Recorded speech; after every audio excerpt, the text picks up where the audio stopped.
मोदी जी ने कल रात को एक ऐसी अपील की है जिसने सबको हैरान कर दिया। उन्होंने कहा है कि अगले 1 साल के लिए अवॉइड बाइंग गोल्ड और जितना हो सके उतना वर्क फ्रॉम होम कर। पर गोल्ड और वर्क फ्रॉम होम से इकोनॉमी का क्या कनेक्शन है? Let's understand in next 60 second.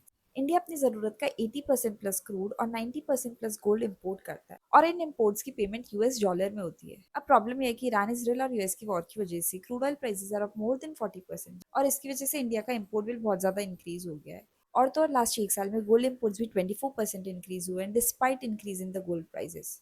And on top of that last 1 साल में यूएस टैरिफ्स की वजह से Indian exports are also impacted. Result, India के इंपोर्ट बिल्स बढ़ रहा है लेकिन एक्सपोर्ट उतनी तेजी से नहीं बढ़ रहा है, जिसकी वजह से डिमांड फॉर डॉलर इंक्रीज हो रही है एंड रुपी वीक हो रहा है और अपने फॉरेक्स रिजर्व्स पर भी प्रेशर आ रहा है। Now here's the important part, gold and crude accounts for approximately 28% of India's import bill. इसलिए मोदी जी बोल रहे हैं कि जितना हो सके वर्क फ्रॉम होम करो या कारपूल करो, पेट्रोल डीजल बचाओ, ईवी अपनाओ, ताकि हमें कम क्रूड ऑयल इंपोर्ट करना पड़े। इसके अलावा उन्होंने ये भी बोला है कि made in India products use करो, फॉरेन ट्रैवल मत करो, डेस्टिनेशन वेडिंग्स मत करो, फर्टिलाइजर का इंपोर्ट कम करो, कुकिंग ऑयल का इंपोर्ट कम करो, जिसकी वजह से रुपये को सपोर्ट मिलेगा। Another important reason is gold is not a productive asset for economy. अगर वही पैसा बिजनेस, इंफ्रास्ट्रक्चर, मैन्युफैक्चरिंग में जाएगा तो उससे जॉब भी बढ़ेगी और इकोनॉमी भी ग्रो करेगी। और ऐसे ही सिंपल नो जार्गन मार्केट और मैक्रो इकोनॉमिक समझने के लिए फॉलो क्रेडिबल कैपिटल।